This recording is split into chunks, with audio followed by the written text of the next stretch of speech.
Rome Rome भाइयों. तू काय काय आणायला सांगितलं होतंस?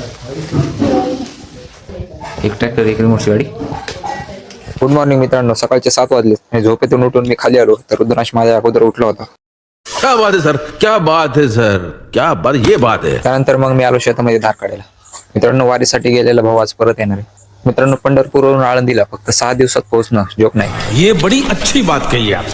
दिवसाला 35 ते 40 किलोमीटर चालून काल वारी पोहोचली होती आळंदीला. मग गावाकडे येण्यासाठी रात्री भाऊ बसला होता ट्रॅव्हल्सला. तर मित्रांनो, फायनली आज भाऊ आलाय वारीवरून. घर काढून निघलो आता घराकडे.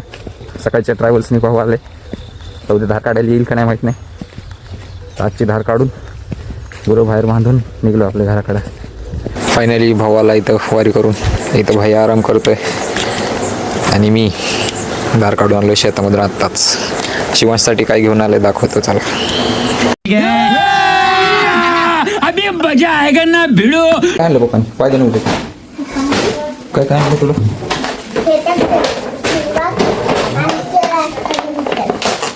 रिमोटची गाडी कुठून आणलंय? आळंदीवरून का?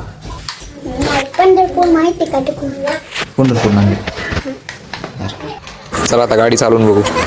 आता भाऊनं गाडी तर आणली शिवांशसाठी, पण आता शिवांश काय सेल संपल्याशिवाय त्याला सुट्टी देत नाही. ठेव देता ठेव.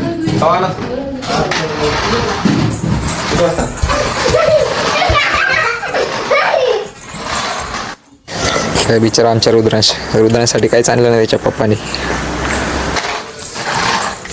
नाही, संध्याकाळपर्यंत हाय अशी गाडी राहिली तरी लई मोठी गोष्ट आहे. किती वेळ टिकेन काय माहिती. हे बटन दाब, परत पलीकडचं बटन दाब, पलीकडचं बटन दाब. हे हां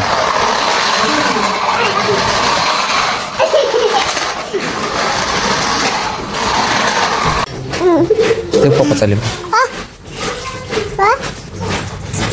पप्पा म्हण.